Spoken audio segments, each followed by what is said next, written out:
तो हम लोग इस लेसन में पढ़ेंगे कि रेडॉक्स रिएक्शंस को बैलेंस कैसे किया जाता है। तो यहाँ हम ऑक्सीडेशन नंबर मेथड की हेल्प लेंगे, जहाँ पर ऑक्सीडेशन नंबर की हेल्प से हम रेडॉक्स रिएक्शन को बैलेंस करेंगे। एक चीज़ यहाँ पर है कि ये मेथड में काफ़ी सारी हमने स्टेप्स बताई हैं जो कि लेंदी लग सकती है, परंतु ये स्टेप्स इसलिए इतनी ज़्यादा की है ताकि हम एक एक चीज़ को अच्छे से समझ सकें। और जब हम लोग ये समझ जाएंगे तो अगला हम इसी लेसन में एग्जाम्पल करने वाले हैं। वो काफ़ी शॉर्ट एग्जाम्पल है, मतलब इतना इजी से हो जाएगा वो। तो हमको यहाँ पर डरना नहीं है, बिल्कुल बने रहना है। तो स्टार्ट करते हैं। यहाँ पर हमको सबसे पहले क्या करना है कि स्केलेटन इक्वेशन लिख देना है। तो हमने ये क्या किया, जो इक्वेशन हमको दी जाएगी वो इक्वेशन हमने यहाँ पर लिख दी। ये हो गई हमारी स्टेप फर्स्ट। स्टेप सेकंड में हमको क्या करना है कि जो ये इक्वेशन है, इस इक्वेशन के ऊपर जो जितने भी एटम हैं उनकी ऑक्सीडेशन नंबर हमको लिख देना है। तो हम जैसे ऑक्सीडेशन नंबर कैसे लिखेंगे, अब यहाँ हम जानते हैं कि ऑक्सीजन का जनरल ऑक्सीडेशन नंबर क्या होता है, -2 होता है। तो यहाँ कॉपर पे क्या आ जाएगा, +2 आ जाएगा। और यहाँ पर हाइड्रोजन का कितना होता है, +1 होता है। तो नाइट्रोजन पे क्या आ जाएगा, -3 आ जाएगा, क्योंकि यहाँ पर +1 × 3 है ना, 3 हाइड्रोजन के एटम है।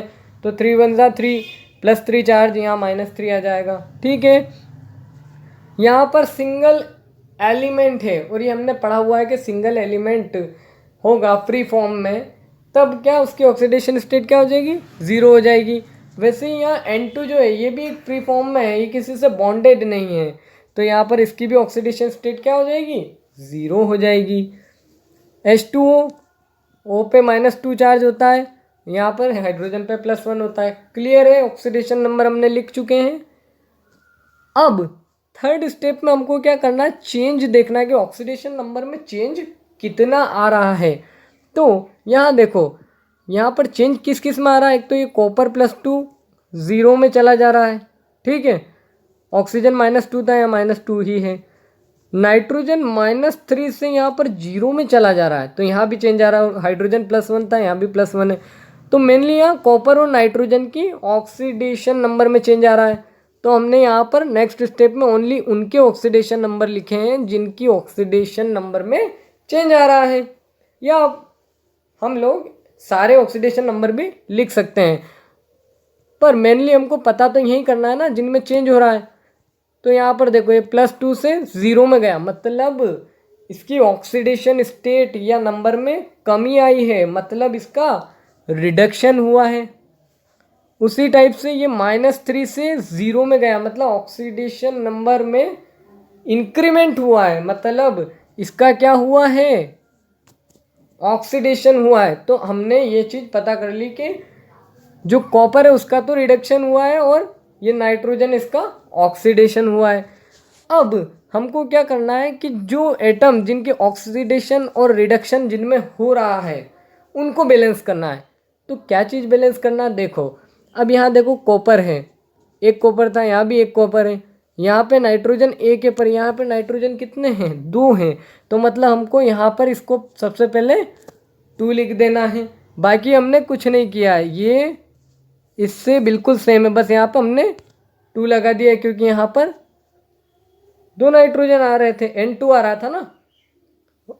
और बाकी किसी को चेंज नहीं करना है हमको, बस उनको ही चेक करना है और उन्हीं को बैलेंस करना है जिनमें ऑक्सीडेशन और रिडक्शन हो रहा है। तो हमने बस कॉपर और नाइट्रोजन को देखा और बैलेंस कर दिया। अब फिफ्थ स्टेप में हमको क्या करना है कि टोटल चेंज कितना आ रहा है ऑक्सीडेशन नंबर में, टोटल चेंज। अब देखना, यहाँ पर +2 से 0 में जा रहा, मतलब टोटल चेंज कितना आ रहा, 2 का आ रहा है। और यहाँ पर ये 2 3 -6 और ये यहाँ पर 0 में जा रहा है, मतलब यहाँ टोटल चेंज कितना आ रहा है, 6 का आ रहा है। क्लियर है, यहाँ 6 का आ रहा है, यहाँ 2 का आ रहा है। अब इन मतलब ये 6 और 2 कहना क्या चाह रहे हैं, ये कहना चाह रहे हैं कि जो ये नाइट्रोजन था ये -6 चार्ज था और ये 0 हो गया, मतलब इसने 6 इलेक्ट्रॉन लूज किए हैं और इसने 2 इलेक्ट्रॉन गेन किए हैं, जब भी तो ये +2 से 0 में आया है। मतलब तो यहाँ पे हो क्या रहा है कि 6 इलेक्ट्रॉन लूज हो रहे हैं, 2 इलेक्ट्रॉन गेन हो रहे हैं। तो बाकी के 4 इलेक्ट्रॉन का क्या हुआ, तो उन इलेक्ट्रॉन्स को हमको बैलेंस करना है। तो उसके लिए हम क्या करते हैं, ऑक्सीडेशन नंबर में जो टोटल चेंज आ रहा है ये 6 और 2, इसको बैलेंस करना ताकि जितने लूज हो रहे हैं उतने ही गेन हो जाएं। ठीक है, तो हमने क्या किया कि यहाँ पर ये 6 था और ये 2 था, तो हमने इसको 3 से मल्टीप्लाई कर दिया, तो 2 3 ज़ा ये भी 6 हो गया और ये तो 6 पहले से था ही, बैलेंस हो गया। अब यहाँ जो इक्वेशन हम लोग लिखेंगे तो यहाँ पर ये जो ये CuO और Cu है इनको 3 से मल्टीप्लाई करना है, क्योंकि हमने यहाँ पर 3 से मल्टीप्लाई किया है ना, तो इस पूरी को 3 से मल्टीप्लाई कर देंगे, तो 3 CuO और इस Cu के आगे भी 3 लिख दिया। बाकी इक्वेशन एज इट इज़ हमने यहाँ पर लिख दी है। क्लियर होता है, आगे चलते हैं। अब हमको क्या करना है, सबसे पहले इसमें ऑक्सीजन को बैलेंस करना, फिर उसके बाद हाइड्रोजन को बैलेंस करना, सबसे इम्पॉर्टेंट चीज़। ठीक है, ऑक्सीडेशन को सबसे पहले हम लोग बैलेंस करेंगे। तो यहाँ पर देखो, यहाँ पर ऑक्सीजन कितनी है, 3 ऑक्सीजन है, और यहाँ पे कितनी ऑक्सीजन निकल रही है, एक ही ऑक्सीजन निकल रही है, मतलब यहाँ पर हमको 3 लगाना है। यहाँ हमने 3H2O कर दिया, हमारी ऑक्सीजन बैलेंस हो गई है। अब यहाँ देखो, यहाँ 2 3 ज़ा 6 हाइड्रोजन है, यहाँ हाइड्रोजन 2 ही थे, जब हमने यहाँ 3 लगाया तो 3 2 ज़ा ये भी 6 हो गया, मतलब हमारी ऑक्सीजन और हाइड्रोजन एटम जो हैं वो बैलेंस्ड हो चुके हैं इस इक्वेशन में। क्लियर होता है। अब नेक्स्ट स्टेप, बस एक तरह से हमको वेरीफाई स्टेप बोल सकते हैं इसको, कि हम अपने आप से चेक कर लें कि हमने जो बैलेंस की है क्या वो सही की है, इसलिए हम लोग चेक करते हैं। तो हम सारे एटम्स को चेक करते हैं कि वो बैलेंस है या नहीं है। तो यहाँ देखो 3 Cu है, तो यहाँ 3 Cu निकल रहे हैं, मतलब ये तो बैलेंस है। 3 ऑक्सीजन है, 3 ऑक्सीजन निकल रहे हैं, ये भी ठीक है। 2 नाइट्रोजन है, यहाँ N2 ठीक है, ये भी। 2 3 ज़ा 6 हाइड्रोजन है, 3 2 ज़ा 6 हाइड्रोजन है। तो हमारी ये इक्वेशन जो है पूरी तरह से बैलेंस्ड है, तो हम ये कह सकते हैं कि हमने रेडॉक्स रिएक्शन को बैलेंस कर लिया है। अब देखो, अब हम एग्जाम्पल की ओर जा रहे हैं। देखिए कितना छोटा हो जा रहा है, वहाँ हम स्टेप्स पढ़ रहे थे, यहाँ हम उन स्टेप्स को अप्लाई करने जा रहे हैं। तो देखिए हमने क्या लिया है, P + HNO3 gives HPO3 + NO + H2O। तो ये तो हमारी स्केलेटन इक्वेशन होगी जो हमें दी हुई होगी। ठीक है, अब हमको इस पे ऑक्सीडेशन नंबर लिखना है। तो हमने सिंगल एलिमेंट है, फ्री फॉर्म में है, 0 ऑक्सीडेशन स्टेट। ठीक है, अब यहाँ थोड़ी सी दिक्कत आती है कि इसका कैसे हम लिखें। तो देखो H की हमको पता है +1, ऑक्सीजन की हमको पता है -2, हमको हमेशा वो एलिमेंट ढूंढना है उस मॉलिक्यूल में से जिनकी ऑक्सीडेशन, जनरल ऑक्सीडेशन स्टेट हमको पता हो। तो हमको हाइड्रोजन और ऑक्सीजन की पता है, ऑक्सीजन की -2 3 ज़ा कितना हो जाएगा, -6, और एक प्लस पड़ा हुआ है, तो हमको कितने प्लस की और ज़रूरत है, +5 की। तो इसकी ऑक्सीडेशन स्टेट क्या हो जाएगी, +5 हो जाएगी, क्योंकि ये दोनों भी +6 हो जाएंगे और ये दोनों -6 हो जाएंगे। मॉलिक्यूल हो गया न्यूट्रल, क्योंकि यहाँ पर कोई चार्ज तो है ही नहीं ना। ठीक है, अब यहाँ पे +1 है, -2 है, फिर वही 3 2 ज़ा 6 और +1 है, तो हमको +5 की और ज़रूरत है। अब यहाँ पर तो कोई दिक्कत है ही नहीं, ऑक्सीजन की -2 है, तो यहाँ पे कितनी होगी, +2 हो जाएगी। यहाँ पर -2 है और इसकी हमको पता है +1 होती है, यहाँ पर +1 हमको लिखना है। अब ऑक्सीडेशन नंबर तो हम लोगों ने लिख लिए हैं। अब हमको चेंज इन ऑक्सीडेशन स्टेट देखना है कि किस में चेंज हो रहा था। यहाँ फॉस्फो P 0 था और यहाँ P कितना हो गया, +5 हो गया है। बाकी H तो यहाँ +1 में था, यहाँ +1 में, यहाँ पे भी +1 में ही है। नाइट्रोजन +5 में था और यहाँ +2 में हो गया है, यहाँ चेंज हुआ है। यहाँ -2 था, यहाँ -2 है, -2 है, कोई दिक्कत नहीं है। बस फॉस्फोरस और नाइट्रोजन की ऑक्सीडेशन स्टेट में चेंज हुआ है, तो यहाँ पर हमने इनके चेंज को लिखा है। कितना चेंज हुआ है, तो ये 0 से +5 यानी कि 5 का चेंज हुआ है।